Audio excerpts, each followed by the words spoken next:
Ternyata itu adalah suara kuntilanak lelaki yang merupakan dedemit kejadian dari manusia-manusia penganut ilmu hitam.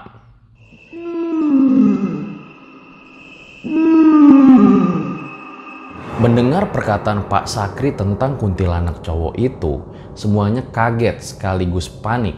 Gimana mungkin ada kuntilanak cowok?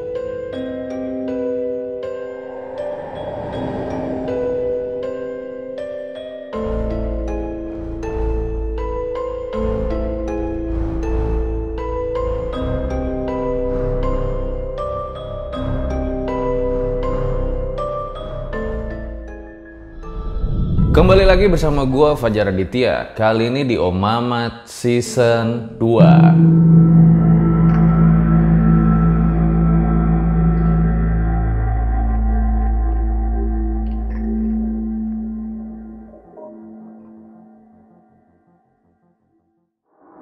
Terima kasih buat kalian yang telah klik video kali ini. Jadi guys, di episode kali ini ada sebuah horror true story. Cerita horor yang menurut gua gila sih. Ceritanya sendiri nanti ada 7 pendaki yang mungkin mereka tidak pernah membayangkan sebelumnya akan mengalami kejadian seperti ini. Ya mungkin nanti kalian bisa lihat sendirilah ceritanya seperti apa. Sebelum gue mulai cerita pada kali ini, jangan lupa dukung terus karya RJ5 dengan cara subscribe channel ini. Dan juga kemarin itu banyak banget yang request sekaligus nanya sama gua. Bang, RJ5 kapan ngadain giveaway? Bang, RJ5 adain giveaway dong. Nah itu sebetulnya kan kita udah sering omongin sama tim RJ5. Nanti tunggu aja informasinya bakal ada di Instagram gua. Dari Aditya atau Instagram RJ5 Official. Di follow aja karena nanti bakal ada informasi seputar giveaway. So gua rasa langsung saja. Berikut adalah ceritanya.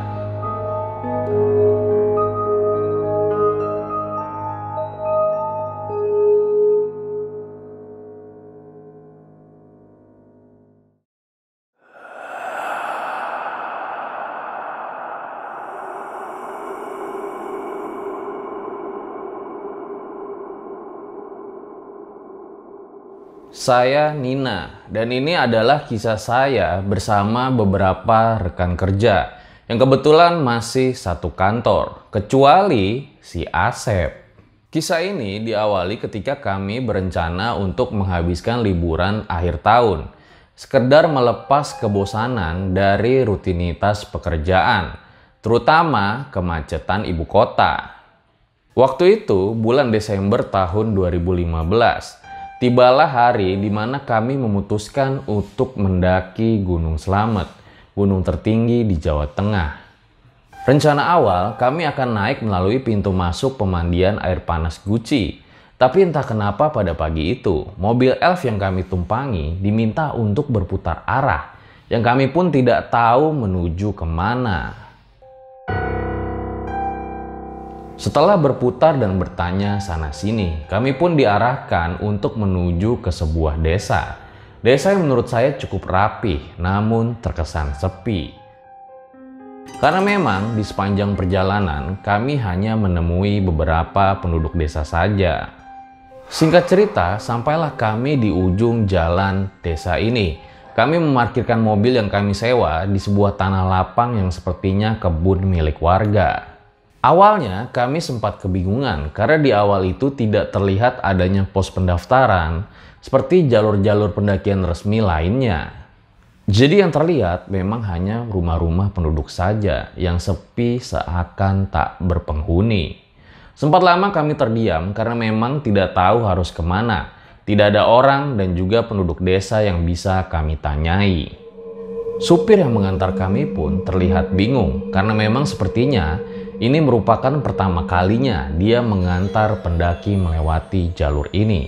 Setelah kita mencari-cari informasi, syukurlah.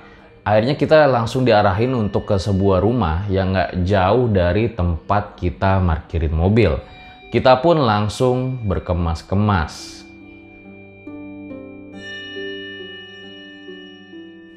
Singkat cerita, tibalah kami di rumah berwarna biru yang memang sudah agak samar warna catnya. Dukuh Liwung. Itulah yang pertama kali kami baca dari sebuah papan nama yang tertancap di atas atap depan rumah ini. Jujur, saya pribadi tidak mengetahui jalur ini karena memang bukan pendaki profesional. Mendaki hanyalah hobi menikmati alam saja.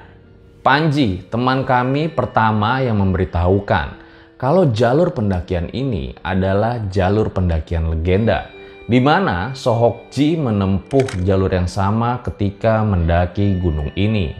Anyway, mungkin aja si Panji juga baru googling mengenai tempat ini. Akhirnya kami dipersilakan masuk ke rumah yang ternyata milik juru kunci gunung ini. Sebut saja Simbah, sosok lelaki tua, kurus, namun masih terlihat sangat sehat di usianya yang mungkin sudah tidak tua lagi. Beliau duduk bersila di atas lantai rumah yang masih berbalut semen.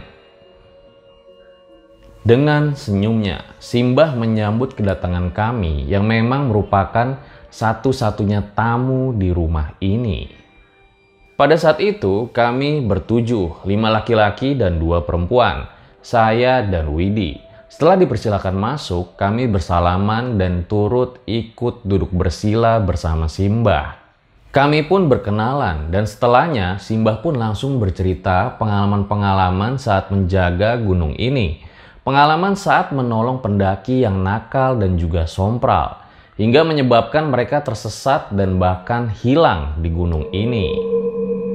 Sempat deg-degan juga saat dengar ceritanya karena memang ada yang tersesat sampai berhari-hari, bahkan ada yang tidak bisa diselamatkan. Tapi kami tahu tujuan beliau menceritakan ini kepada kami bukan untuk menakut-nakuti, agar kami dapat menjadikannya sebagai pelajaran untuk tidak berbuat seenaknya di gunung ini maupun di tempat lainnya kami berada.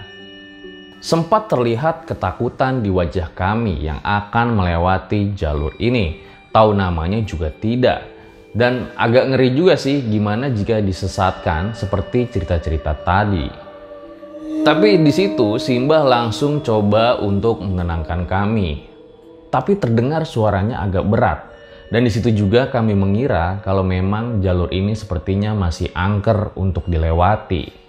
Pas lagi asik-asiknya bercerita horor, tiba-tiba aja Simbah nanya.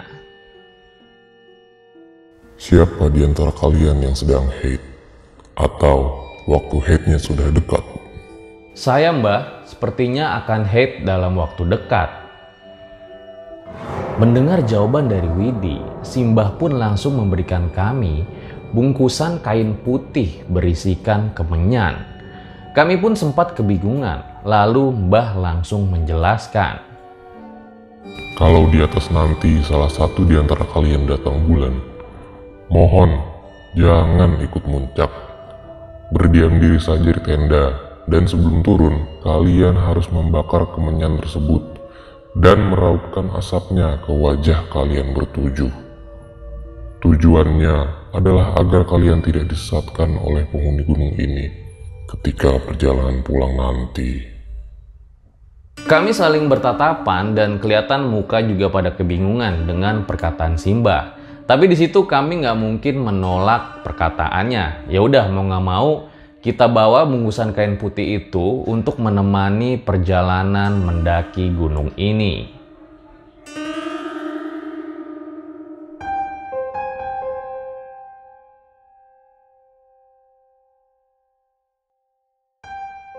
Waktu sudah menunjukkan sore hari dan kami pun mulai mengemasi barang-barang. Nantinya kami akan ditemani oleh Pak Sakri, penduduk asli desa sini yang memang masih satu keluarga dengan si Mbah. Sebenarnya kami tidak berniat memakai porter ataupun sejenisnya karena memang kami belum pernah menggunakannya di pendakian-pendakian sebelumnya. Tapi karena memang saran Simbah, minimal kami ditemani oleh anaknya sampai pos 2. Alasannya karena memang jalur ini masih jarang dilewati dan juga banyak jalur bercabang yang dapat membuat kami bingung atau mungkin bisa saja membuat kami tersesat. Karena hal itu jugalah makanya kami setuju daripada mengambil resiko, pikir kami saat itu. Akhirnya setelah selesai berkemas dan juga berpamitan kepada simbah dan keluarga, tidak lupa kami juga memanjatkan doa kepada Allah Subhanahu wa Ta'ala, meminta perlindungan dan juga keselamatan dalam pendakian kali ini. Setelahnya barulah dimulai petualangan kami di jalur pendakian legenda ini. Awal perjalanan kami disambut oleh kebun-kebun warga yang tertata rapi khas pedesaan. Di situ juga ada tugu batas desa. Lalu setelahnya kami disambut oleh kebun karet yang pohonnya menjulang tinggi, berjejer rapi seolah-olah mengucapkan selamat datang kepada kami. Selepas melewati kebun karet, kami kembali menemui perkebunan milik warga. Dan di sanalah kami bertemu dengan Pak Sakri untuk pertama kalinya. Pak Sakri usianya mungkin kurang lebih 40 tahun. Tubuhnya kurus namun berotot, khas penduduk desa yang suka bekerja keras. Pekerjaan sehari-hari beliau adalah berkebun, sama seperti penduduk lain di desa ini. Setelah berkenalan dan berbincang-bincang, Pak Sakri pun bersiap-siap. Sebenarnya Pak Sakri ini bukanlah porter yang seharusnya menemani kami, tapi anak mbahlah yang seharusnya menemani kami sampai pos 2. Namun karena satu dan lain hal, akhirnya Pak Sakri lah yang menggantikan posisinya. Perjalanan dimulai kembali dengan Pak Sakri yang membuka pembatas kebun yang terbuat dari pagar kayu agar kami dapat melewati jalur pendakian ini. Dengan hal ini jugalah jelas bahwa jalur ini bukanlah jalur biasa. Hanya orang-orang tertentu yang mengetahui keberadaannya lah yang dapat melewati jalur ini. Awal perjalanan ini kami disambut oleh pohon-pohon besar yang tinggi dengan akar-akarnya yang bergelantung. Pemandangan alam yang asri namun kesan angker tidak bisa dipungkiri. Jalur ini lebih terlihat sebagai hutan rimba, bukan jalur pendakian gunung pada umumnya.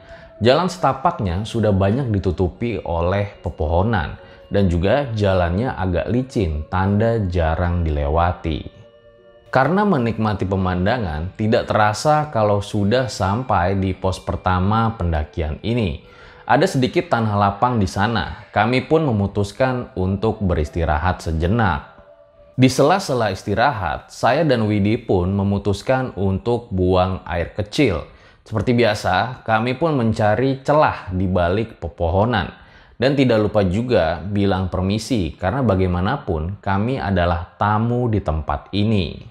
Teman kami yang lain pun turut melakukan hal yang sama. Istirahat sejenak sambil mencari celah pohon untuk buang air kecil. Panji salah satunya. Awalnya semua biasa-biasa aja, tapi ternyata istirahat pertama inilah yang menyebabkan kejadian-kejadian mistis selama pendakian ini akan dimulai.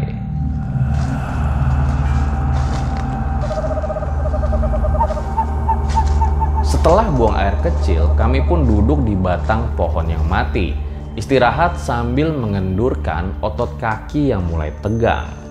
Saat lagi asik-asiknya istirahat, ternyata banyak pacet dan juga lintah yang menempel di kaki kami. Tidak hanya di kaki, juga di punggung teman-teman. Syukurlah saya tidak kebagian dalam drama ini. Kami pun saling tertawa kegelian melihat lintah yang menempel di punggung satu sama lainnya. Lintah-lintah itu ada yang masih kecil, ada juga yang udah sangat gemuk. Tanda lintah itu sudah lama dan menghisap banyak darah. Ketika melanjutkan perjalanan, sayup-sayup terdengar azan maghrib berkumandang. Kami pun istirahat sejenak, lalu melanjutkan kembali setelah azan maghrib selesai.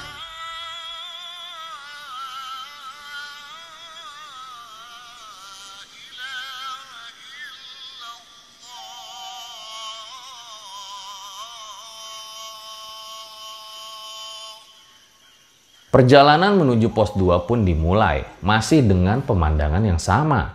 Pohon-pohon yang besar, akar-akar yang kekar di hutan belantara ini.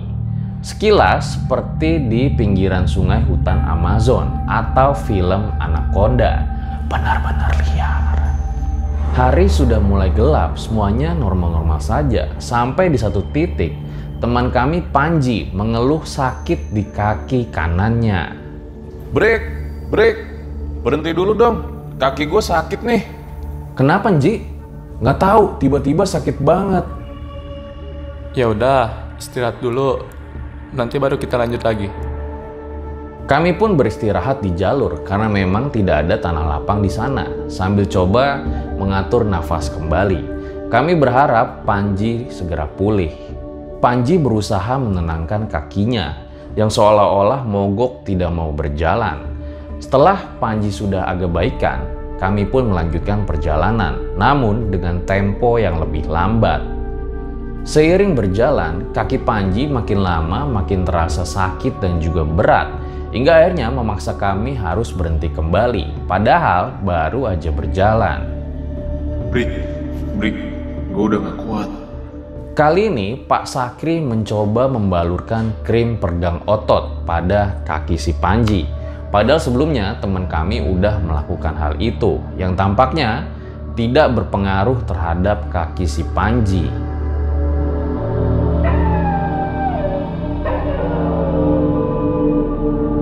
Dengan pertimbangan hari yang semakin gelap dan juga beberapa headlamp yang tiba-tiba tidak berfungsi, padahal sebelumnya baik-baik saja, kami pun melanjutkan perjalanan.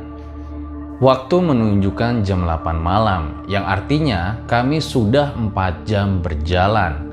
Waktu yang cukup lama, namun dengan jarak yang belum seberapa ini.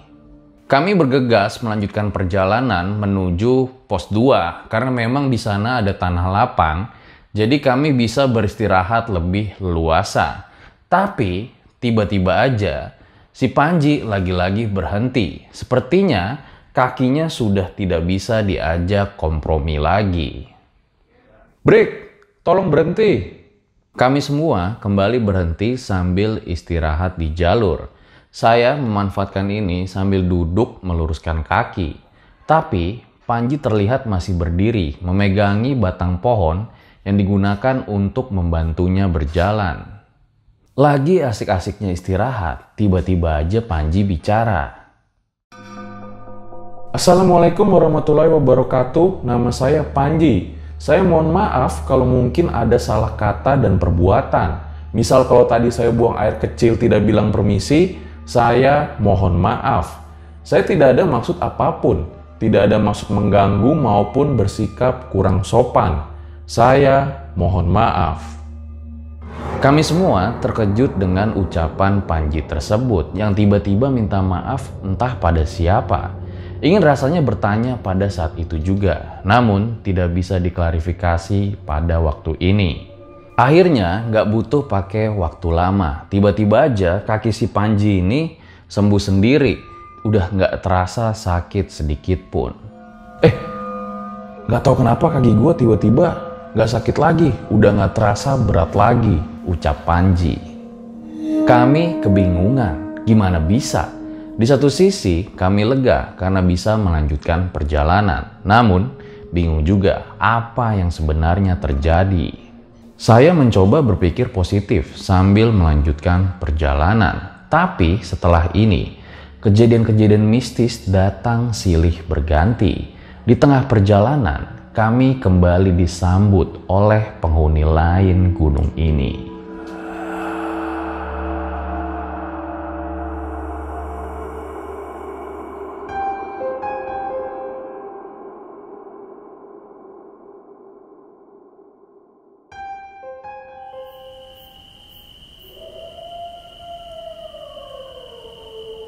Hari semakin gelap, hawa dingin mulai masuk ke sela-sela jaket kami. Syukurlah kami sudah sampai di pos 2. Ada sedikit tanah lapang, jadi kami bisa beristirahat lebih lega, meluruskan kaki, sambil mengeluarkan cemilan-cemilan. Namun karena hari yang sudah semakin larut, Pak Sakri mengatakan agar kita tidak berlama-lama di pos ini. Dari nada suaranya, sepertinya dia ingin mengatakan, tidak baik lama-lama berada di sini. Tapi memang saya tidak ingin bertanya lebih jauh karena hari sudah sangat gelap dan juga tubuh yang butuh istirahat. Jadi yang terbaik memang segera melanjutkan perjalanan sampai di pos 3 dan bermalam di sana. Perjalanan pun dimulai kembali. Asep dan Usep masih berada di depan, lalu dilanjutkan oleh saya dan Widi, lalu disusul oleh Fahmi, Bang Eps, dan juga Panji. Jalur yang kami lalui pun masih sama. Jalanan setapak yang tidak kelihatan karena memang dipenuhi oleh tumbuhan liar. Hingga tiba-tiba saja terdengar suara.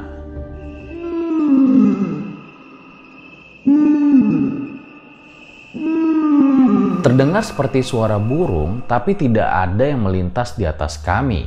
Suaranya terdengar sangat jelas dan dekat. Saya pun langsung bertanya kepada Pak Sakri. "Burung apa itu, Pak?" Shh, udah jangan didengerin, jangan lihat-lihat ke atas. Emang apa itu, Pak? Bukan apa-apa. Sejenak kami terdiam. Hawa mistis kini sangat terasa di setiap sudut hutan ini. Kami sadar dari tadi kami tidak sendiri. Ada yang sedang mengawasi dan mengikuti jejak kami. Hingga akhirnya, tiba-tiba saja bunyi itu kembali terdengar.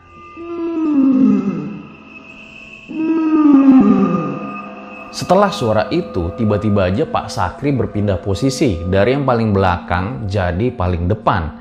Dan jadilah Bang Eps dan Panji yang saling bergantian di posisi paling belakang. Sudah, jangan tanya-tanya lagi. Terus aja jalan, jangan berhenti. Biar cepat sampai di pos 3, kita bangun tenda di sana lalu tidur. Ucap Pak Sakri kepada kita semua. Tapi karena kami yang penasaran, kami terus memaksa Pak Sakri untuk memberitahu sebenarnya suara apa yang terus mengikuti kami itu. Pak Sakri pun akhirnya memberitahu kami yang sebenarnya. Ternyata itu adalah suara kuntilanak lelaki yang merupakan dedemit kejadian dari manusia-manusia penganut ilmu hitam.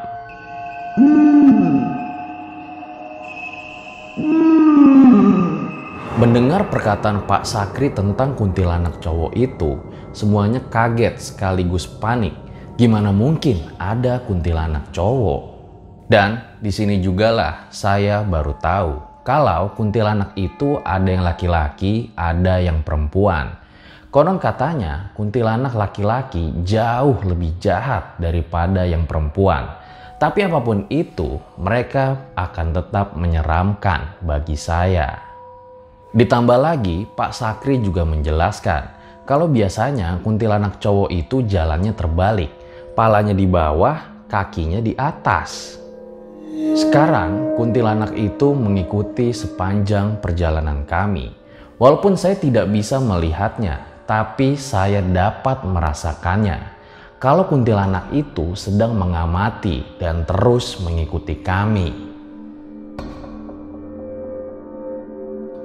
Di part terakhir. Hingga tiba-tiba aja si Panji nyuruh kita buat jangan lihat ke belakang. Di situ dia juga bilang kalau tepat di belakang lah ada sosok kuntilanak tersebut. Setan kurang ajar. Orang sampai dibikin tersesat.